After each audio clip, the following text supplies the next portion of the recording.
Welcome to the Au Jus. I'm your host, Beef Loaf. This show is being sponsored by our friends, Punky's Pizza and Pasta, located at 2600 South Wallace. My personal favorite eater in the neighborhood. They have the best selection of pizzas and pastas, as well as sandwiches and salads of any eatery in Bridgeport. Currently, they have a Monday nights only special. One medium cheese pizza for $12.99. No promo codes, no minimums. Just place the order after 3 p.m. You get one medium cheese pizza for $12.99. Toppings can be added, but at their normal prices. Hit the website, punkyspizza.com, for all your carry-out or delivery orders or to cater your next party. You can also call 312-842-2100. The Scarletta family will take care of you. Punky's Pizza and Pasta. Also, we have a live event. It's on Wednesday, March 27th, with SoxMachine at the newly renovated Ramova Theatre at 3520 South Halstead Street, right here in Chicago and Bridgeport. We'll be in the Ramova Loft portion, which is a 250 capacity venue. Tickets are $22 in advance. That's before fees. And you can go to removachicago.com/shows/ to buy tickets. You can also hit the link in the show notes. Get those tickets now before they're sold out. This show is powered by you, the loyal 108 supporter. Please subscribe to our YouTube channel. Feel free to tickle the undercarriage in the process. Like, comment, turn on notifications, and most definitely super chat, because that's how we get paid, and that's how we continue to make the content you know and love. Tonight's guests.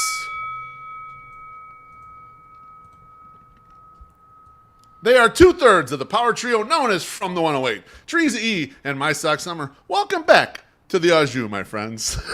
Cheers, boys. Cheers. How are we doing? Oh, hello. I'll be right back. I got to go check a bio. I'll be right back. How dare you guys.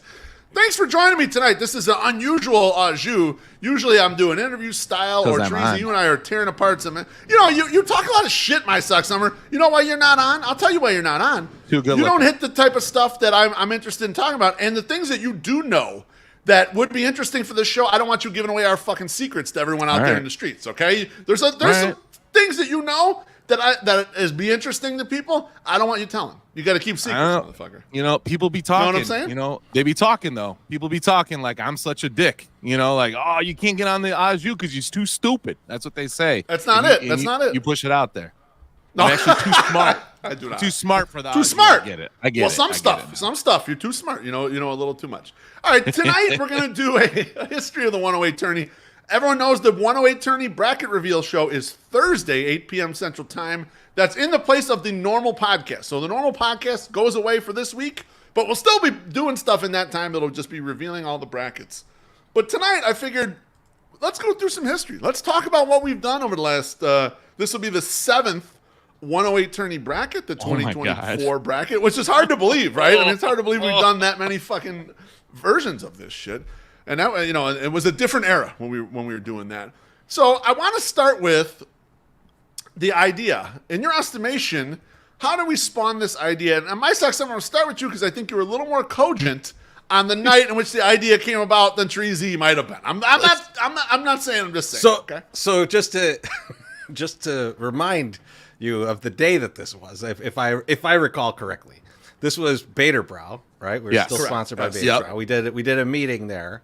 It was supposed to. Yep. We started, I think, at like 2 or 3 in the afternoon, something like that. Yeah, I was going to a show that night at like 10 o'clock, all the way up at the Burlington. I don't remember exactly what time I left Baderbrow, but I stopped home. I went up to the Burlington. I walked to the bar, realized I was way too drunk to be in public, and then just walked right out without doing anything. just a round trip Uber for no reason to get up to that show and not even go into it. That's good times. I mean, that's my recollection also. We were at Baderbrow, and it was the we would have meetings, we still have those meetings. Now we usually stay at somebody's house and don't move around too much. Safer. But, yeah, a little bit.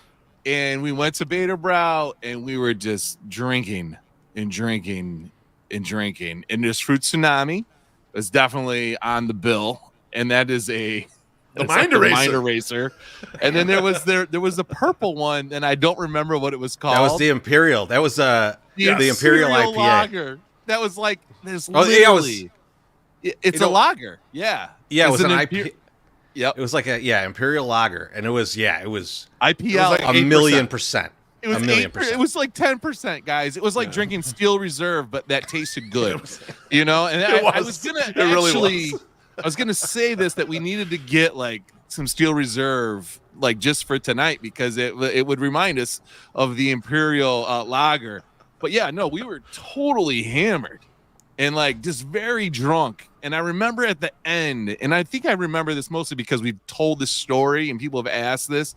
But I remember, like, we talked about a million fucking things. Oh, yeah. And, like, honestly, if we had a video of that, there would still be good ideas that we talked about then 7 years ago that we still haven't done yet. We haven't gotten to. 100%.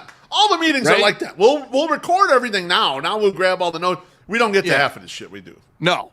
We can't do it. We're only 3 people, and you guys actually have real jobs. I'm just raising the future of America, but no big deal.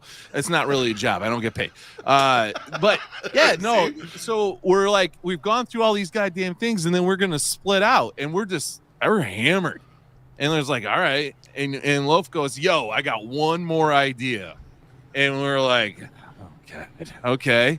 And then he says, I got this idea to do this tournament, blah blah blah blah blah blah, and this is all I'm hearing is blah blah blah, and then I hear, but I'm gonna do all the work for it, so you guys don't have to do anything. And we're like, all right, let's do it. It sounds good to me. Because if it was anything, there was one ethos with the 108 crew in the beginning. It was, we're gonna try every fucking thing we possibly can, and whatever clicks and works, then we'll just keep doing it until people get tired of it. And so that was like, that spawned the idea. And I think that, we both thought it was kind of at that point, a dumb idea and seemed like a lot of work. And we were just like, yeah, go ahead and do what you want. And then we jumped in a lift and got the fuck out of there. So yeah, it was a good time. Chorizy, do you think there was any difference to that? Because I remember you used to say it was the dumbest idea you'd ever heard. But I don't know if we never necessarily said it was the dumbest idea ever. We just didn't understand how good of an idea it was at that point either. So I can't stress enough how dumb I thought the idea was. But also that it was like, I was like, you're going to do this dumb idea and it's going to take you so much work. Because like there was a lot of like the automations that exist with Twitter and stuff now didn't even exist. So like it was a huge pain in the ass to do. I mean, it still is. It still is. I was saying, I still do all the polls manually. When those polls go up in the morning, that's me doing it manually, double, triple checking all that shit for sure. Yeah. Oh yeah, we've had to take down polls because they were wrong. They were wrong. Yeah, for sure. Wrong day, wrong. There's all kinds of that. And like, it's a lot. It's a lot of work. And I was like, I just remember thinking like, okay, so this is something that's going to take you a long time to do, a lot of work. Why don't you do something that's not stupid? I was wrong. I was 100% wrong. Yeah, I mean, we had no idea how like everyone was going to be so excited to be able to show off themselves and how cool they were to everybody else that was showing off themselves and how cool they were. It was a fun time. The first bracket was way smaller. It was actually 36 because we did a play-in for each, so it was like 8-9 matchups. So yeah, just 36 people, and it was you got to think about how small Twitter was back then. I don't know how many followers 108 had, but it couldn't have been more than 1,000. It was not a lot. Maybe it was 2,000. I don't know. It was not a lot of followers, and we weren't known. We were known a little bit, but not that known.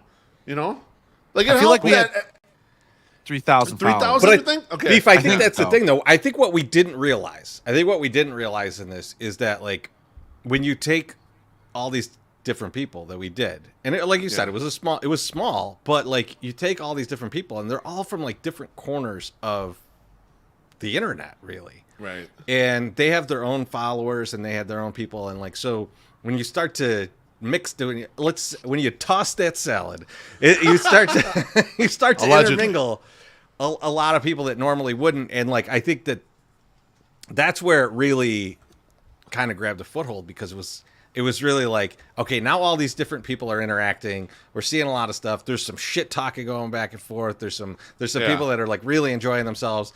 And that's when I was like, okay, this is how this is beneficial to like kind of everybody. Yeah. Yeah, and especially us, primarily us, but yes, also everybody. Yeah, well, that's always who I'm thinking of first. We're number back in the time machine. I mean, we number 2.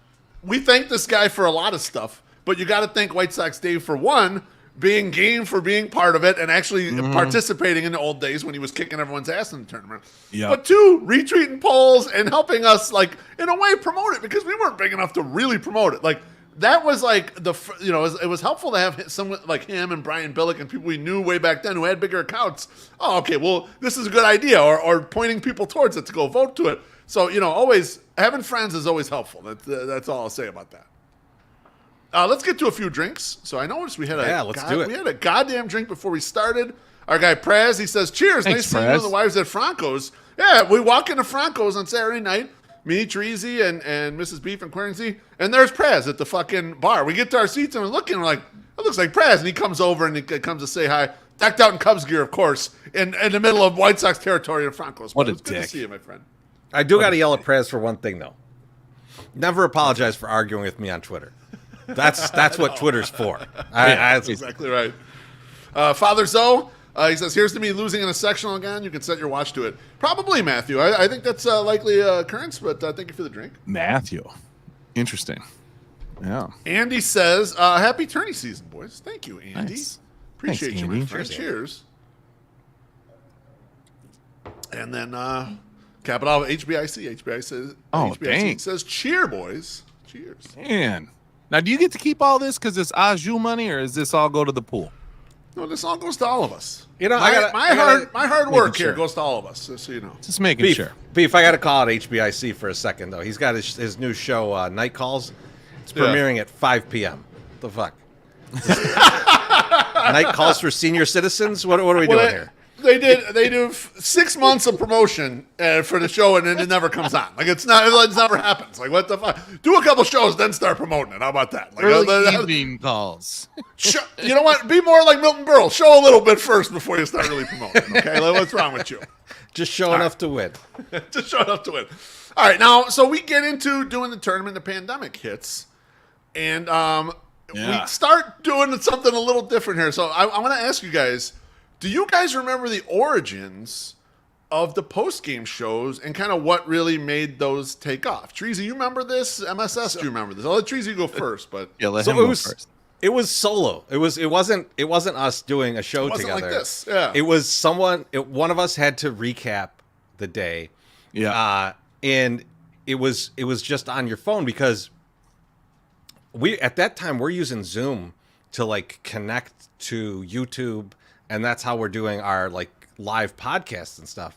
But we didn't have any connection for Twitter. So it was like Periscope. It was Periscope on your phone. And like I remember like being in like my closet, like sitting on the ground in my closet, like with a piece of paper reading off who won and just like giving like a little bit of commentary on it.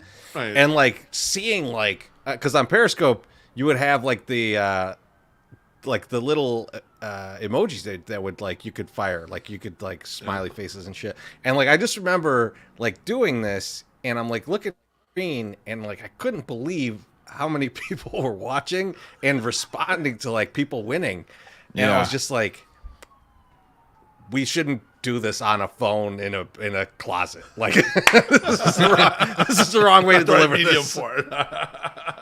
MSS, do you remember these early ones? Very similar, and it's funny that he said that the same thing I remembered. And I remember being in my laundry area in the basement, like with the door closed, because that's where the best light was.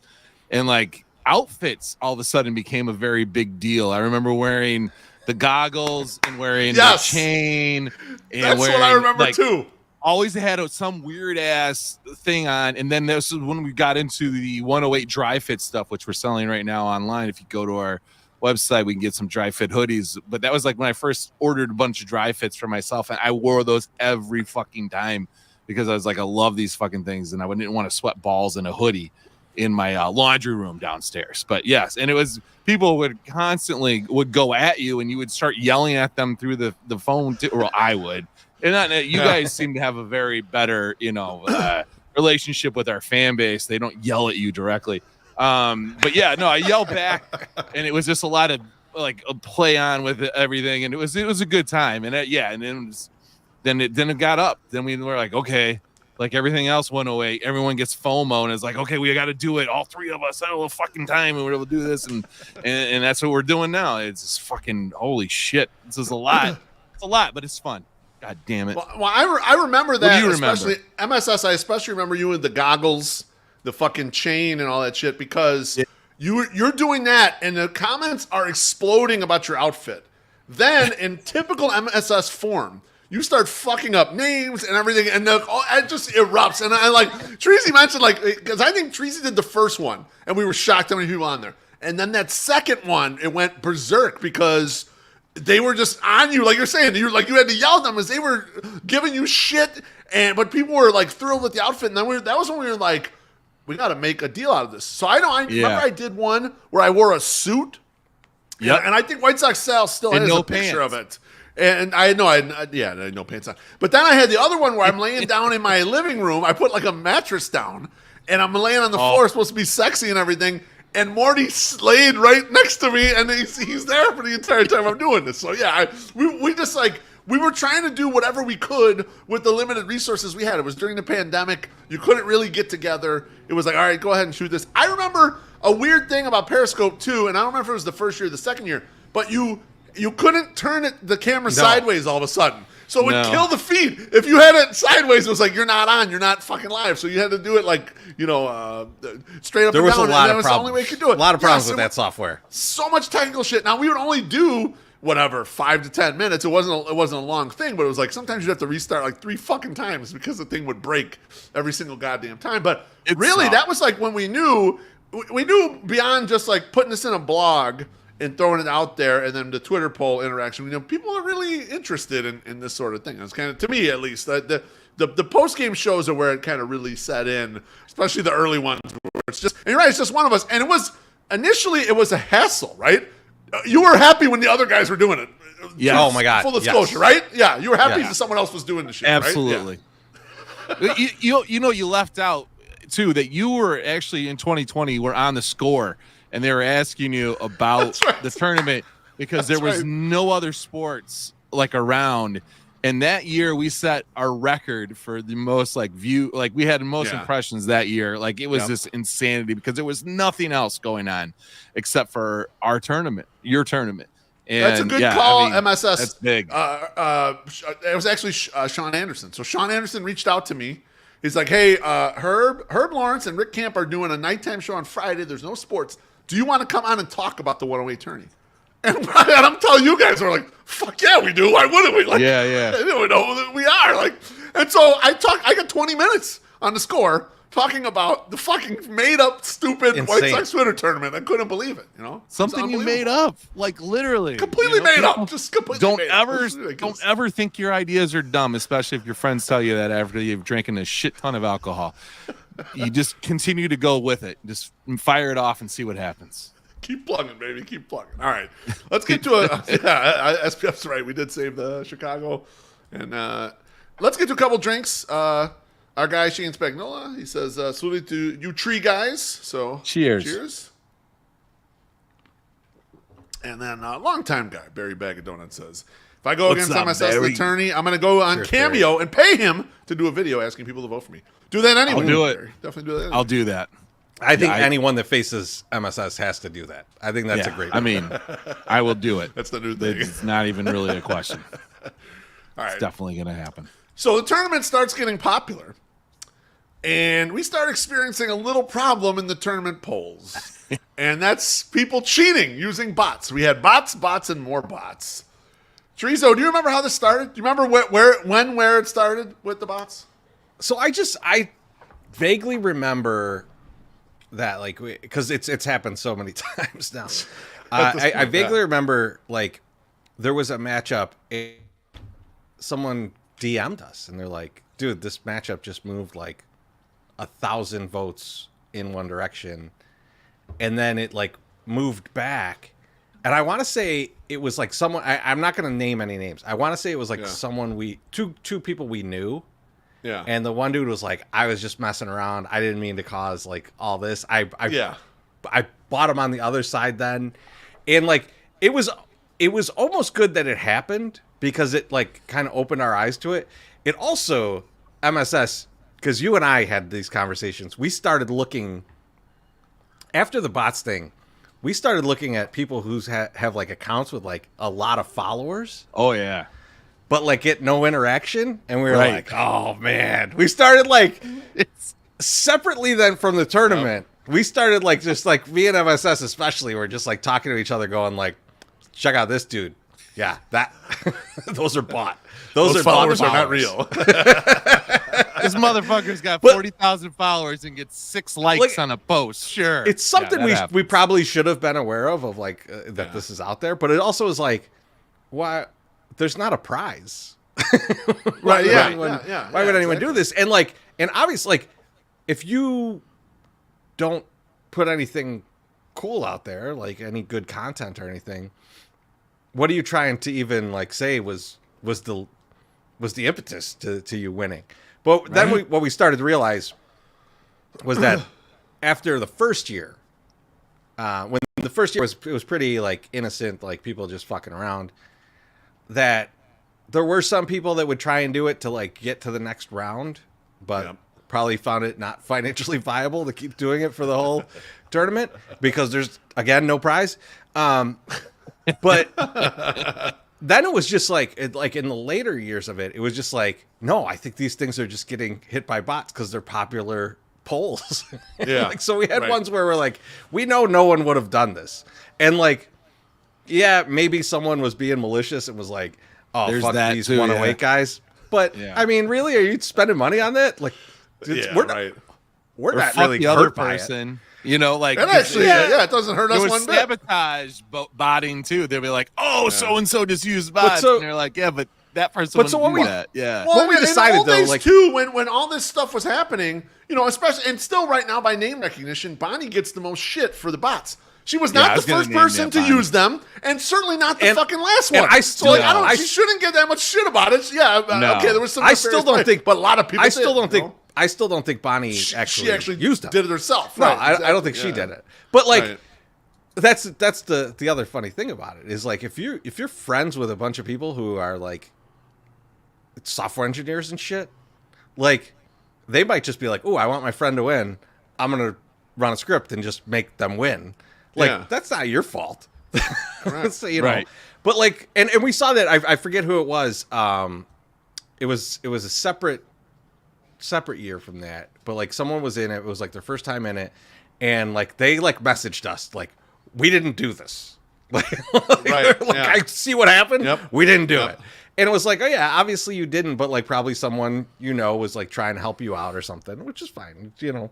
At the end of the day, I get to choose who wins out of all these, so I love it. I was gonna say we found a novel solution, and our solution was Chorizy just came up with it. He said, "Fuck it, from now on, anytime there's bot play," and the audience is very good about letting us know. Because if we're at work or whatever, we might not always see it. But people are generally watching these polls, and they see when there's a big jump, something that just doesn't make sense for the caliber of followers. Yep. And they reach out to us, and Chorizy just decrees whatever the fuck he wants. And you don't know what he's going to throw out there. So like, he'll throw solutions that he just likes. If you've been involved in one of them, you know that I reach out to both people, and I'm like, all right, well, something went down here, and here's why I'm making this decision. Here's what I'm going to do. I love you both, and we're good. Oh, those loves came out right on the perfect time. Those were good. Yeah, those were good. Yeah, right when you said it. All right, let's get to a couple more drinks here. Yeah, nothing to add on that. That was perfect. Longtime guy, Brewhand Luke says, happy Be Well season and bot season. Gonna miss the Penis King this year. He texted me the other day, and he said he misses White Sox Twitter, but he's healthier not being on Twitter. And he also said he misses me making fun of him for being so far away at the U of I games. And then he sent me a picture of where he was sitting really fucking far away at the U of I game. It made me so happy. Couldn't stop laughing. So, yeah, we're going to miss Unprotected Sox in this year's tournament. Good call, Luke. Cheers, Penis King. Oh, man. He was awesome in the tournament. He was awesome in the tourney, and he's also been awesome as our closer in Festivus some years. I mean, yes. When we couldn't find anyone better. That's right. When he's our fourth choice. English Sox Colin with the drink. He says, no idea why anyone would give money to anything on the internet. Allegedly. Cheers. That's like $6 American, I think. That's good. Yeah. Not as good we as need the more New of Zealand those. money, but it's pretty good. So Yeah. All right, guys. Pretty good. So yeah, I mean, we had all these incidents, but for you guys, from a content standpoint, from things that you saw out there, you know, what's some fun things that you just remember from all these years of the tournament? 6 years in the rear view at this point. What's some stuff that you guys is just highlight? MSS, you go first. Okay, because your brother's about ready to come. I'm just looking. No, at I'm his just face. laughing at a few smile. things. I'm laughing at a few things. So the first thing that I remember being like, "Oh my god, this is fucking nuts," is Peyton ripping bongs in her garage, and she's like, Yes. I don't even know what the fuck this tournament is, and I don't know what I'm supposed to do, but I'm gonna fucking do bong rips, and then her votes just started going crazy, and I'm like, yes. And so then that turns into people shotgunning beers, and then who's the king of like just shotgunning beers and going crazy? And it's Summer of George, right? And like he just has a year and is it like totally fucking crazy. And then the pandemic just doubled his craziness in that tournament, and he would just like set a new standard the following year, right? And then after that, the next thing, you know, is Brian Knight's doing his live. You're just gonna take them all, motherfucker? Yes, I am. We can talk about all of it. But yeah, no, Brian Knight's just going live and doing his constant updates and like in pandering for votes and having people come through. I thought was just those are my three biggest ones. And then because it's Women's Day, Missy comes in and has like a really good freshman run last year, like utilizing her stuff and like what she likes to do, you know, and like just different than what a lot of other people were doing, like obstacle course, weird ass, just eating weird things, just that kind of stuff, just like pander for votes. So like we'll see how our sophomore effort goes this year. We'll see. But yeah, I'm sorry if we're looking at last year though, Celeste was the content was fucking insane. Yeah, absolutely. Like she'd make out like a walking taco with like fucking a whole bag of Fritos, right? That shit was insanity. But like Summer George, I think you can't understate Summer George, because like it wasn't just the chugging Four Locos is nuts. Oh my god. He's doing shotguns, but he's hammered out of his mind with a goddamn sword. Yes. Popping open the cans. It was like it happened the first year, and we were all kind of like, "Holy shit, this guy!" And then like the next sending year, them messages, "Are you still alive?" The next year he came back and like took it up a level. Last year, the fucking guy like goes all day drinking like a million Four Locos, and then it's like as we're doing the show, he's like, on my way to see John Wick 4. And I'm like, how are you alive? Let alone going to ingest a movie. And then the Brian Knights thing was epic because that motherfucker's doing shows from his hot tub and like just moving the votes. Like you could see it like, and you could see it where it was like both people are kind of going at it and like there's like a little bit of back and forth. And then he loses one earbud. He loses his driver's license. It's just a mess. And like, it was that kind of thing is like what I love when people are just like, he was doing Twitter Spaces. He was doing live Twitter Spaces. So that's what I was gonna. That's what I was gonna say. Like Chorizy, we're getting ready to do the post game show, and you're looking at MSS and I. Are you guys ready to go? And we're like, no, we're listening to Brian Knight's Spaces right now. We gotta wait till it finishes so the votes are done. It's like we cannot leave this. He's trying to give stuff away and he's making up bullshit people. Oh, it was Ron Kittle's brother's autographed baseball. And George, every time I see George Kittle from the 49ers, I'm always like, Brian didn't even know that there's an actual George Kittle. He was just like, we got a autographed George Kittle ball. Ron Kittle's brother. He autographed a baseball for us. We're going to send that out to you. Oh, God. This is some great shit. You know, that was, he was just next level.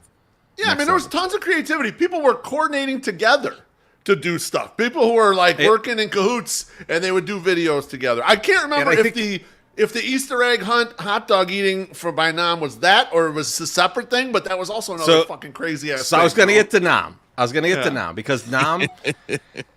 one did the pictures with Vo, which was incredible. Yeah. But Nam was really the first one to bring in a big, ridiculous cameo.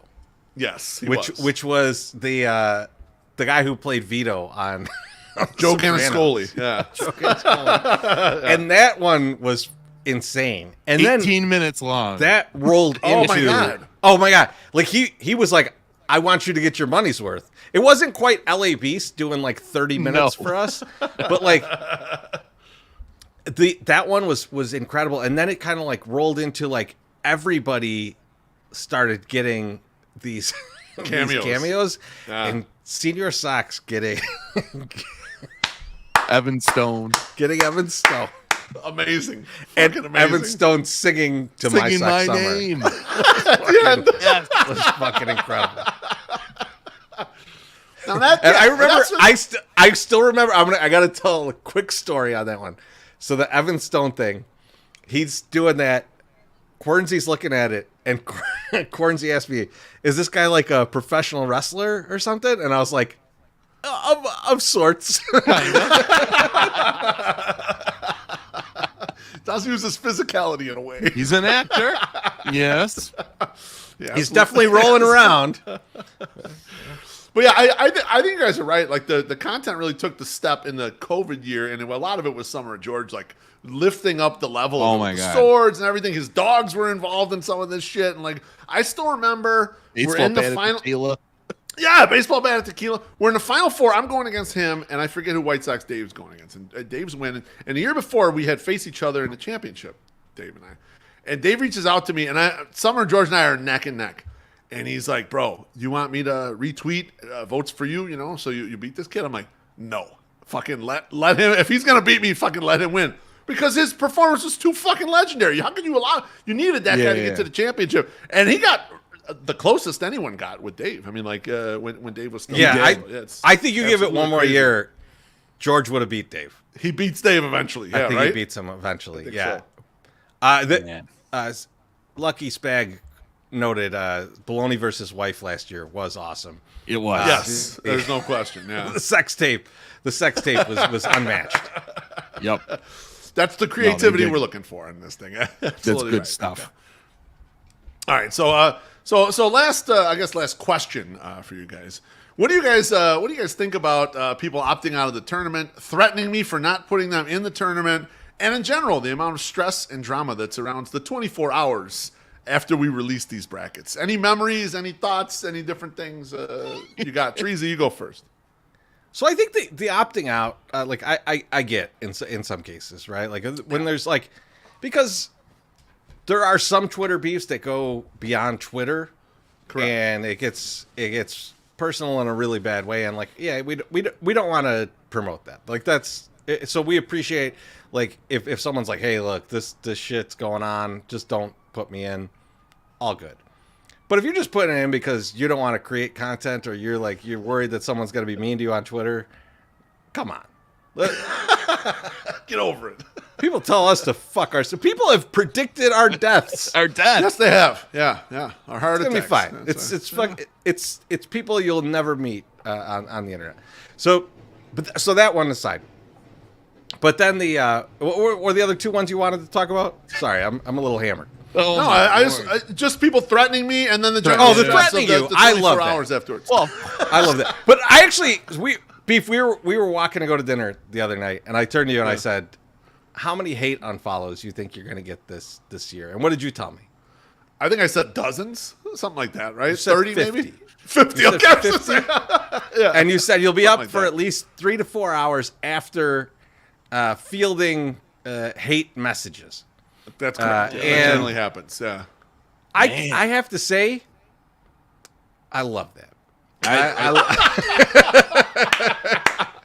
Chorizy, I also wrote down, anytime people threaten Loaf is a good time. You know, that's my favorite time too. You see the real side of people when this comes out. Like, they can be a tough ass and whatever, and then when they don't get the right seed, or not placed in the right bracket, or not even in the made up fake tournament, they get very mad. and potentially send me messages too to tell Loaf that to me. he better get his fucking shit together, which is wonderful. Now, it's even worse when they go to you first, MSS, and like, what the fuck? How come Loaf didn't put me in? Yeah. Like, I will say, man, you tell I don't that get motherfucker. I don't get it, because I think that there's like, to me, there's as much fun to be had as a voter as a participant. Oh, absolutely. Like, maybe even more fun. Maybe even more fun. Yeah. You get to fuck with people so much for these days. And like, you get to, and especially if you have even like a little bit of a following, throwing it out there like, my vote's up for grabs. Right? Like, I mean, like, people, right. People have fun with that every year. More content. Yeah. Dave Farley was like, who's going to win my vote today? So, no, I also like, I thought that, not a lot of people are used to the light, don't want the light, don't want to be shined upon. Like, they have lives. They don't like to get beat in a public fashion or told they suck by the public. They don't need that stuff. They're very petty. And some people take themselves a little bit too. But MSS sometimes people think they want all that shit, and they're a big shit, and they got their thing going, and then they get the shit.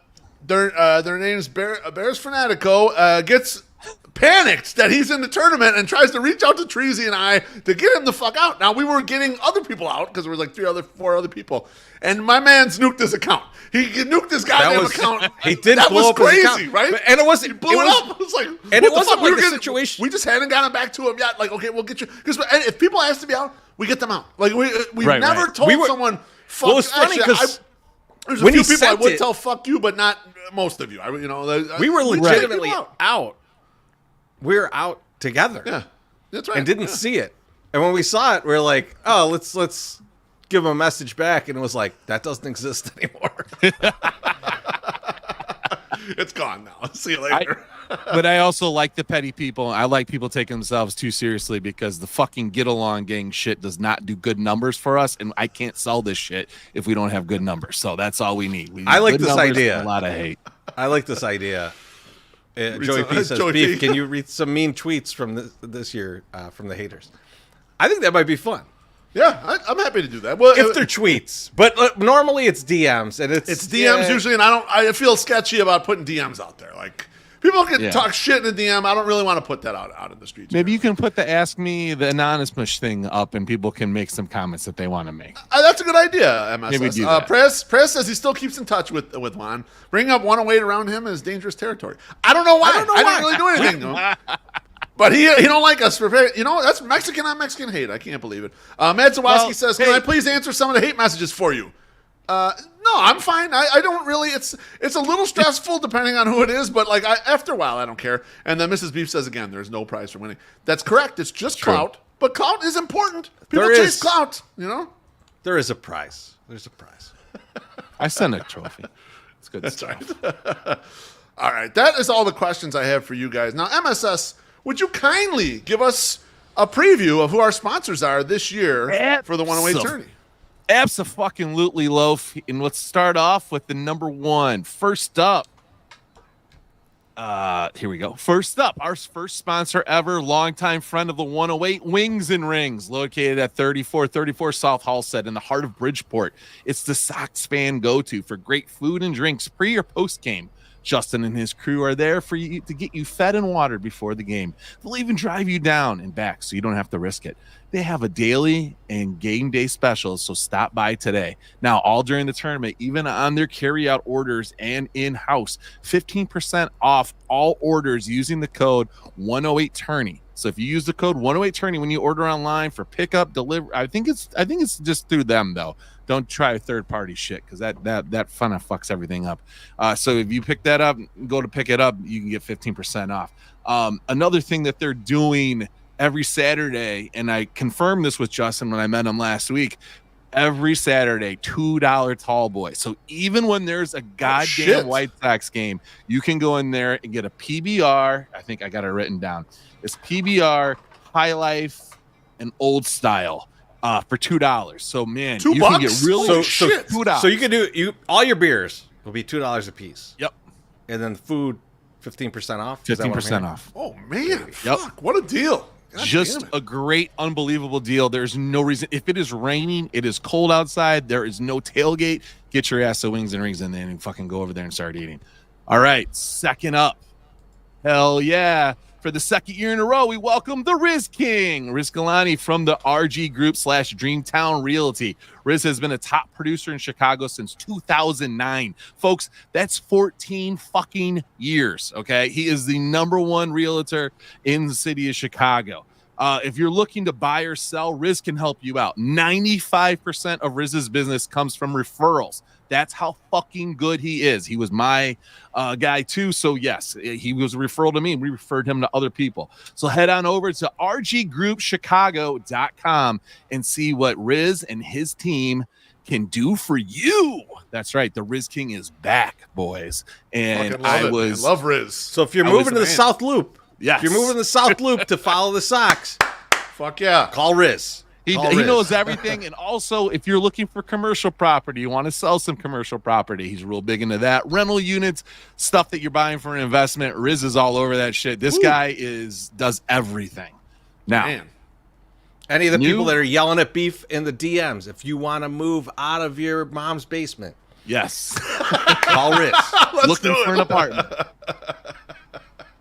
Folks, and new this year, no stranger to the 108. We have the Collector's Cave, your #1 source for autographs and autograph signings in the Chicagoland, Northwest Indiana area.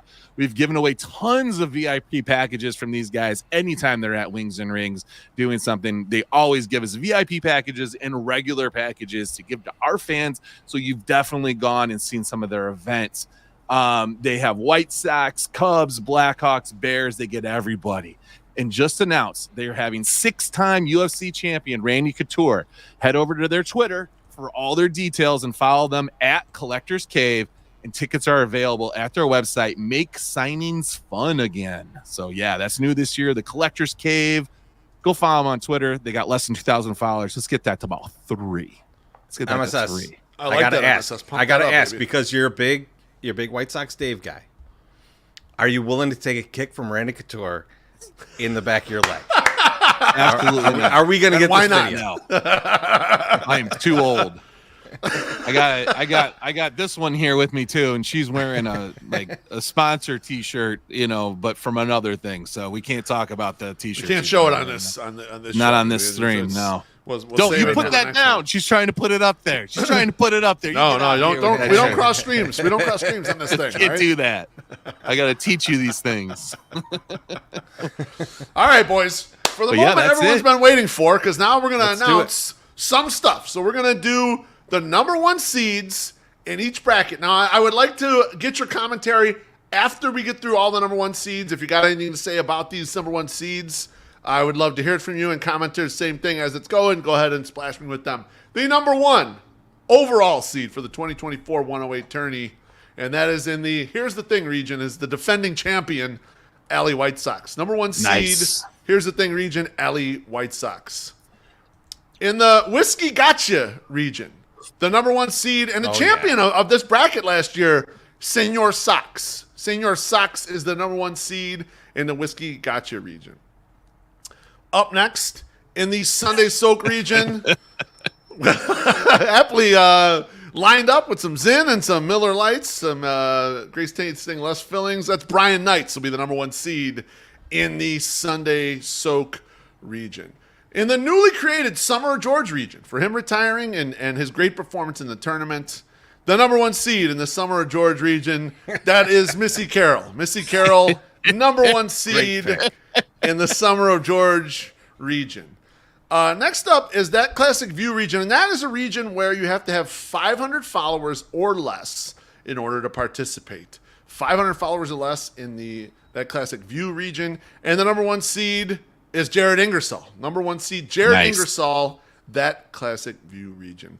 The 108 region is up next, and in that region you must have less than 1,000 followers to participate. And the #1 seed there is Vino.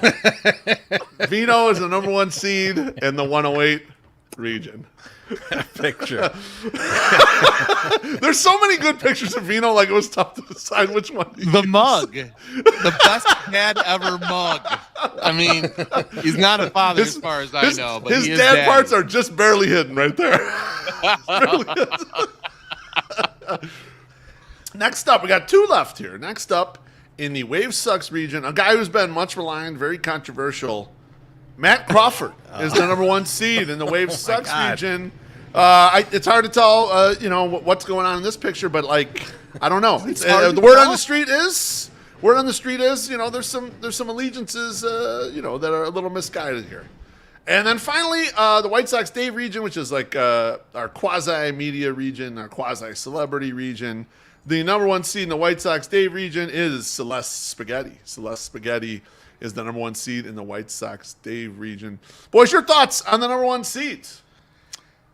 Fantastic. I love the Vino. The Vino and Jared. I'm very, very excited about. I think those are both great. That's good. That's what you need in your life. I feel like I've not seen, and maybe it's just the algorithm, but I've not seen a lot of Allie. So I want to see how it goes in her region. The champ has been quiet. I had a conversation with her. Quiet. And she said she's ready to defend the championship. Now, maybe I'm going out in the street a little too early with this, but this will be her last tournament. She's going to be retired because her performances as well in these tournaments have been just outstanding. On the level of Summer George with the popularity and the votes and getting down to the finals every year. So she's going to have 1 defense of her championship, and that's it. If she wins this year, she's retired. And even if she doesn't, she's going to be retired from the tournament. So she won that trophy, found a boyfriend, and now she doesn't need us no more. So that's fine. I'm okay with that. She's done got great the trophy. Got the trophy. Right. She got the trophy. I'm happy that Celeste is finally appropriately seeded in this year's tournament. She is not a 12 going against me in the first round or whatever. 15. Jesus fucking Christ, you're a dickhead. From a 15 to a 1, holy Christ.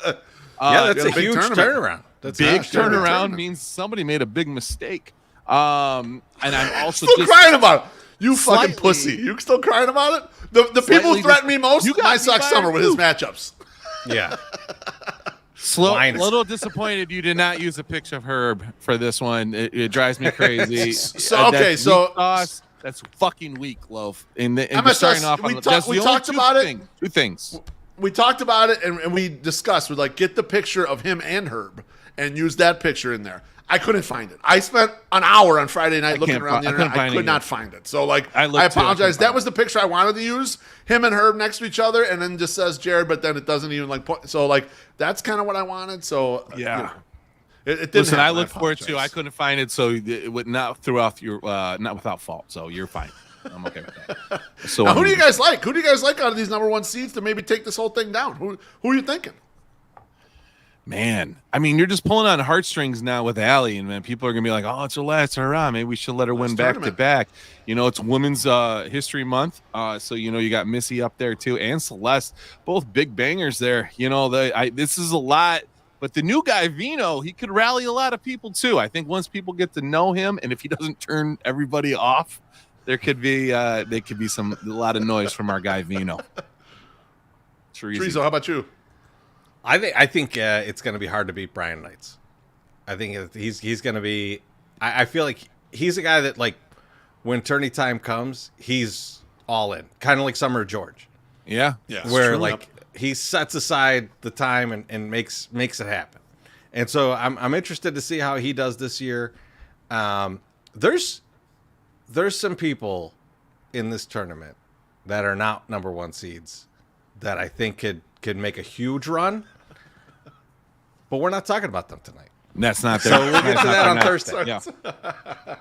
Boys, thanks so much for joining me tonight, for sharing your knowledge on the 108 tourney in the past. Remember, we're not trying to be right on the show. We're just trying to understand. Anything you want to let the audience know before I kick your fucking asses out of here? No, tune in Thursday. I mean, we got to let people just kind of know that we are doing a live show at Ramova, and that you need to go buy tickets for that shit right the fuck now. I'll put that back up on the screen. There's 23 days left. 23 days left before we go fucking ballistic at the Ramova. We're gonna get fucking Jim to like huff some gas in front of you and then give him the White Sox predictions. I think that's what we're gonna make him do. He's gonna suck on helium and talk in a really good voice. I'm gonna sneak in a bottle of Glade and make him huff it. It's gonna be great. All right, boys. I'll catch you. Buy our shit. I'll catch you on Thursday. Love you. Have a good night. Oh, that was great. Thanks a lot to my fellas there. Next week's guest. Let me get my goddamn image up here. I'm it's organized. Next week's guest is going to be Tom Fornelli. I haven't had Fornelli on since late last season. I want to see what he's thinking about the Chris Getz hire. Maybe shine some light on James Fegan over to SoxMachine as their buds. So yeah, we'll have Tom on next week. Thanks again to Punky's Pizza and Pasta and all the 108 family who's up in the YouTube comments. Appreciate you smashing the like button, comments, and of course drinks and tips. Thanks for watching. We'll see you next week. I love all you, and we'll see you on Thursday.